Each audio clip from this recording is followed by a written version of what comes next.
Hello bachcho, let's see this question. This question says IV characteristic of a copper wire of length L and area of cross section A is shown in figure. The slope of the curve becomes. आपको चार option देख रहे हैं और check करने के करके तो यहाँ पर बात करते हैं पहले तो की कॉन्सेप्ट की कि आपके पास की कॉन्सेप्ट क्या होगा। तो की कॉन्सेप्ट में देखें सबसे पहले आपके पास यहाँ पे करंट वर्सेस पोटेंशियल का ग्राफ दे रखा है।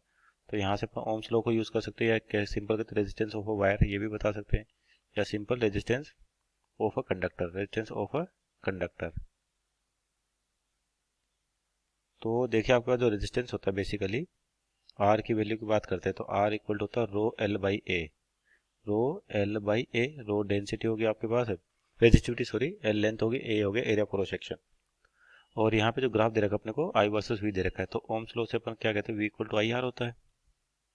तो यहाँ पे जो आपके पास वाले की बात करें तो ये जो आर हो जाएगा बेसिकली हो जाएगा वी अपॉन आई।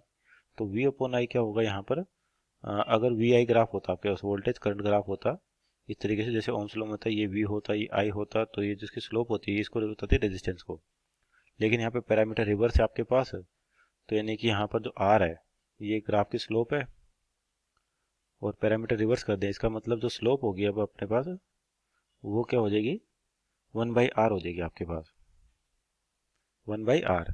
और r कितना रो एल बाई ए तो यानी कि लिख सकते हैं स्लोप को क्या लिख सकते हैं अपन तो रो ए ऊपर चल जाएगा आपके पास और रो एल नीचे आ जाएगा।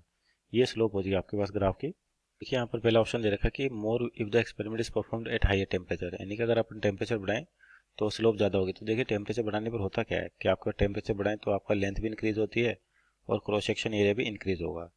अब इनके डायमेंशन मान ली लेंथ आपके पास इंक्रीज हो रही है तो इसका कोई ना कोई इसके परपेंडिकुलर बोल दे कि रेडियस भी होगी आपके पास तो उसके बारे में कोई इन्फॉर्मेशन नहीं है तो अपन के यहाँ पे स्लोप पे कमेंट नहीं कर सकते। हो सकता है कि एरिया का इंक्रीमेंट आपके पास लेंथ से इंक्रीमेंट से ज़्यादा हो या लेंथ का इंक्रीमेंट एरिया के किसे इंक्रीमेंट से ज़्यादा हो तो इनकी डायमेंशन भी डिपेंड करता है। तो अपन ये नहीं कह सकते कि आपके पास मोर होगी तो ऑप्शन ए आपका गलत हो जाएगा। ऑप्शन की बात करें क्या लिखा है more if a wire of steel of same dimension is use यानी कि आपका dimension same same area length same होगी पर दो आपके पास जो मेटल की प्रॉपर्टी है वो स्टील है और दूसरा क्या था कॉपर। तो जो रेजिस्टिविटी होती है आपके पास ये वेरी करेगी मेटल टू मेटल।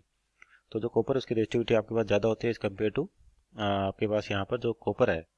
और स्टील की बात करें तो रो कॉपर रेजिस्टिविटी ऑफ कॉपर ये स्टील से आपके पास क्या होती है कम होती है। तो अगर मान लीजिए यहाँ रो की वैल्यू बढ़ जाएगी स्लोप घट जाएगी तो मीन्स यहाँ पे लिखा मोर तो ऑप्शन नंबर बी भी गलत हो गया। तीसरा लिखा मोर if the length of wire increase तो आप यहाँ से देख सकते हैं कि जो स्लोप है इसी इक्वेशन से स्लोप इनवर्सली प्रोपोर्शनल टू है लेंथ के। तो इसका मतलब क्या होगा कि आपके पास जो लेंथ बढ़ेगी तो स्लोप क्या हो जाएगी कम हो जाएगी। तो मीन्स ऑप्शन नंबर सी भी गलत हो गया आपका। तो means option number D that is less if the length of wire is increase length को बढ़ाएंगे तो वायर का जो रेजिस्टेंस है क्या आपके पास स्लोप जो है वो कम हो जाएगी। Means option number D is right answer. Hope you understood well best of luck.